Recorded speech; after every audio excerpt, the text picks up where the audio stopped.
انسانیت کے نام اسلام کا امن و انصاف کا پیغام۔ سامعین گرامی، آج ہم یہ بات ثابت کرنا چاہتے ہیں کہ الحمدللہ ہم امن پسند لوگ ہیں۔ ہم امن چاہتے ہیں، شانتی چاہتے ہیں، پیار محبت چاہتے ہیں، بھائی چارہ چاہتے ہیں۔ اس ملک کے اندر اتحاد و اتفاق پیدا ہو، اس ملک کو جو بد نظر لگی ہیں، بری نظریں لگی ہیں، اور اس ملک میں جو خون خرابے اور فتنہ فسادات ہوتے ہیں وہ ساری چیزیں ختم ہو جائیں، اور ایک بار پھر ہمارا یہ ملک امن و امان کا گہوارہ بن جائے۔ بھائی چارگی کی باتیں یہاں ہوں، پیار محبت اور گنگا جمنی تہذیب جو کسی نام سے مشہور تھی کسی زمانے میں، وہی تہذیب دوبارہ قائم ہو، نفرت کا ماحول ختم ہو، پیار محبت کی، انسانیت کی، ہمدردی کی، بھلائی کی باتیں ہوں اور بھلائی کے کام ہوں۔ اس لیے ہم جمع ہوئے۔ واللہ ہمارا کوئی مقصد یہ نہیں ہے کہ ہم منافرت کی بات پھیلائیں، نفرت کی بات پھیلائیں، خون خرابے کی بات پھیلائیں، ناراضگی کی بات پھیلائیں۔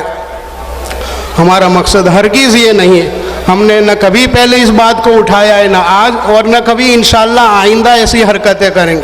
ہم نے پہلے بھی امن کی بات کہی تھی، آج بھی کہہ رہے ہیں، اور انشاءاللہ ہم آئندہ بھی امن ہی چاہیں گے۔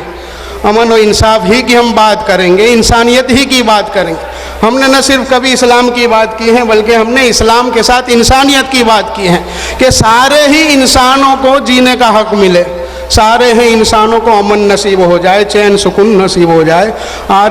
اور آج یہ جو انسانیت سسک رہی ہے، تڑپ رہی ہے، انسانیت جو دم توڑ رہی ہے، یہ چیز ختم ہو، پیار محبت زندہ ہو، امن و آشتی زندہ ہو، شانتی پھر زندہ ہو، شانتی کا پیغام دنیا میں پہنچے۔ اس مقصد سے الحمدللہ آج ہم یہاں جمع ہوئے ہیں۔ آپ حضرات سے جلسے کی کارروائی شروع ہونے سے پہلے میں ایک دو باتوں کا عہد لوں گا کہ آپ وعدہ کریں۔ آج یہ جو ہمارا امتحان ہے، بہت سارے لوگوں نے غلط سمجھا تھا، غلط فہمی کا شکار تھے کہ ہم کچھ غلط بات کریں گے، غلط بات پھیلائیں گے، حالانکہ واللہ ایسی کوئی بات نہیں ہے۔ ہم بالکل صرف اور صرف انسانیت ہی کی بات کریں گے، امن کی بات کریں گے، پیار محبت کی بات کریں گے۔ اس لیے آپ حضرات سے گزارش ہے کہ ہماری جانب سے کوئی ایسی غلطی، کوئی ایسی نادانی، کوئی ایسی شرارت یا حرکت نہ ہو جس کی وجہ سے غلط پیغام پہنچے۔ آپ وعدہ کرتے ہیں بھائی سارے حضرت؟ ہماری جانب سے کوئی ایسی شرارت، کوئی ایسی غلطی، کوئی ایسی حرکت یا نادانی یا اشتعال بازی یا جذبات، کوئی ایسی بھڑکاؤ بات نہ ہو۔ پیار محبت سے، سکون اور وقار کے ساتھ یہاں ہمیں سننا ہے اور سن کر اس پر عمل کرنا ہے۔ اور دوسری بات یہ، کوئی نعرے بازی نہ ہو، کسی بھی طرح کی کوئی نہ زندہ باد کہنے کی ضرورت ہے، نہ مردہ باد کہنے کی ضرورت ہے۔ زندہ اور مردہ اللہ ہی کی جانب سے ہوتے ہیں، ہمیں کسی کو زندہ باد یا مردہ باد کہنے کی بھی ضرورت نہیں ہے۔ بس ہم ایک عہد کریں کہ یہ جو ہمارا امتحان ہے، ہماری یہ آزمائش ہے، ہمارے متعلق آج دنیا میں جو غلط فہمی پھیلائی جا رہی ہے یا لوگ غلط فہمی کا شکار ہیں، ہم اس غلط فہمی کو اپنے اخلاق سے دور کریں گے، جو اخلاق آقا انعامدار جناب محمد رسول اللہ صلی اللہ علیہ وسلم نے دیے تھے۔ مسلم شریف کی ایک چھوٹی سی روایت بیان کر کے جلسے کی کارروائی آگے شروع کرنے جا رہے ہیں۔ مسلم شریف میں ایک روایت ہے، اگلے انبیاء علیہ السلام میں سے کسی نبی کا ایک جنگل سے گزر ہوا، تھکے ہوئے تھے، راستے میں آرام کے لیے ایک درخت کے نیچے لیٹ گئے۔ جب وہ درخت کے نیچے لیٹے ہوئے تھے تو کسی چیونٹی نے آ کر آپ کو ڈنک مار دیا، کاٹ لیا، اور نبی علیہ السلام کی نیند خراب ہو گئی۔ وہ غصے کے مارے اپنے مریدوں سے، اپنے شاگردوں سے یہ کہا کہ ان چیونٹیوں کو جلا دو، مار دو۔ نبی کریم صلی اللہ علیہ وسلم یوں فرماتے ہیں، حضرت ابو ہریرہ رضی اللہ تعالیٰ عنہ راوی ہیں، اللہ رب العزت نے وحی نازل فرمایا، یوں فرمایا، ہلا نملتوں واحدہ، یعنی آپ نے ساری چیونٹیوں کو کیوں جلا دیا؟ اگر آپ کو کسی نے نقصان پہنچایا تھا تو اس ایک چیونٹی کو آپ کو مارنا چاہیے تھا۔ ہم غور کر سکتے ہیں کتنی باریک بات ہے کہ چیونٹیوں کی کوئی پہچان تو ہوتی نہیں کہ ان کی الگ الگ شکلیں ہوں یا ان کے اوپر کوئی ان کے تعارف کا کوئی خاص نشان ہو کہ کون سی چیونٹی نے کاٹا تھا، لیکن اس کے باوجود اسلام نے اتنی باریکی کو بیان فرمایا کہ آپ کو صرف اس ایک چیونٹی کو مارنا تھا جس نے آپ کو ڈنسا تھا، کاٹا تھا۔ الحمدللہ اسلام وہ مذہب ہے جو جانوروں کے بھی حقوق دیتا ہے. کتے کو پانی پلانے پر جنت کی بشارت اسلام ہی دے رہا ہے, اور بلی کو مارنے پر جہنم کی وعید اسلام ہی سنا رہا ہے, اور ایک چونٹی کو ناحق قتل کرنے پر اللہ کی ناراضگی آ رہی ہے, اسلام ہے. جب جانوروں کے حقوق ہیں, چونٹیوں تک کے حقوق ہیں, تو یہ کہاں ہو سکتا ہے کہ اسلام نے خون خرابے کی اجازت دی ہو, دہشت گردی کی اجازت دی ہو, ٹیررزم کی اجازت دی ہو, آتنکواد کی اجازت دی ہو.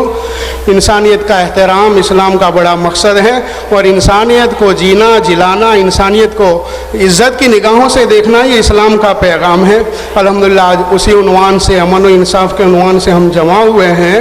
آپ حضرات اس جلسے کو کامیاب کرنے میں تعاون کریں, اور تعاون کی شکل یہ ہوگی کہ سکون اور وقار کے ساتھ بیٹھیں, سنیں, اور ایک ایسا پیغام دیں تاکہ ہمارے برادران وطن جو غلط فہمی کا شکار ہیں ان کی غلط فہمیاں بھی دور ہو جائیں کہ ہم تو الحمدللہ اس ملک کی ترقی کی بات کر رہے ہیں, ہم تو الحمدللہ انصاف کی, امانت داری کی, امن کی بات کر رہے ہیں, شانتی کی, بھائی چارگی کی, پریم کی بات کر رہے ہیں.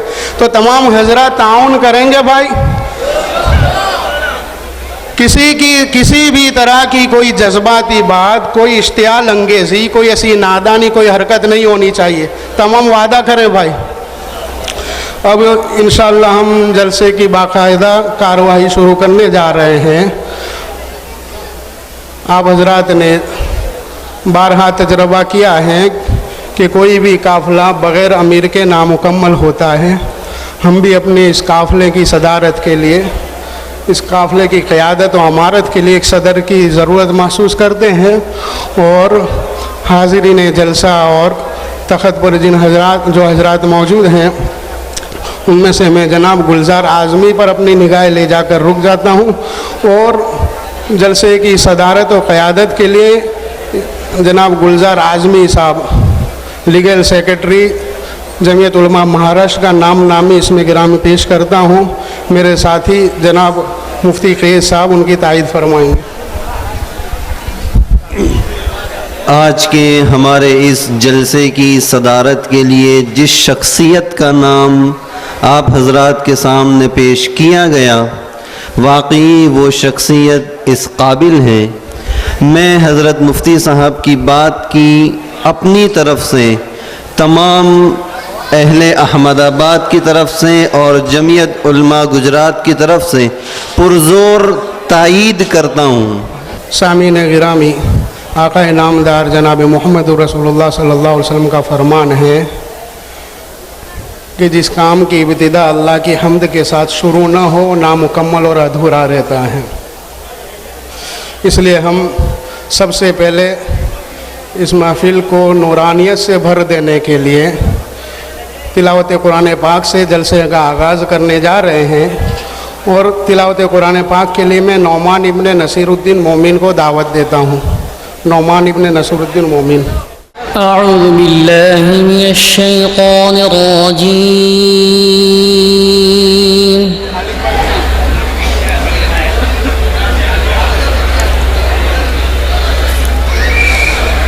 بسم اللہ الرحمن الرحیم.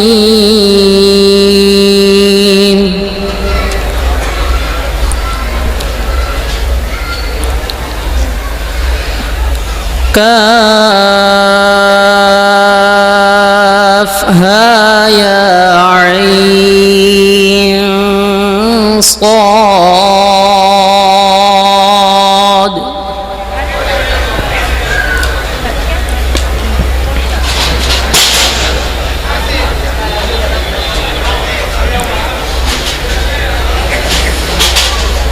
ذکر رحمت ربک عبدہ زکریا اذ نادى ربه نداء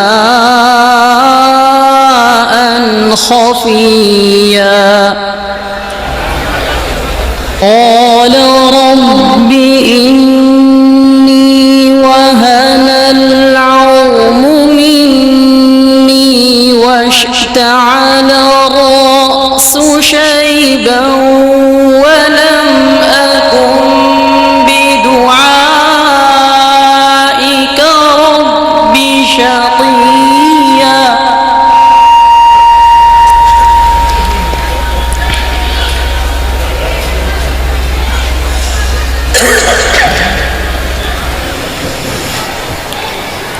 وإني خفت الموالي من ورائي وكانت امرأتي عاقرا فهب لي من لدنك وليا.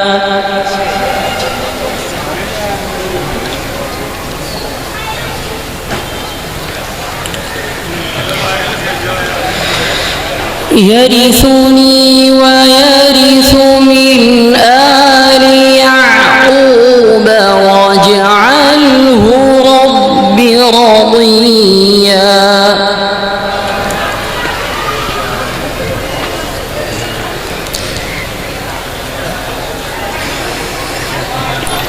يا زكريا إنا نبشرك بغلام اسمه يحيى لم نجعل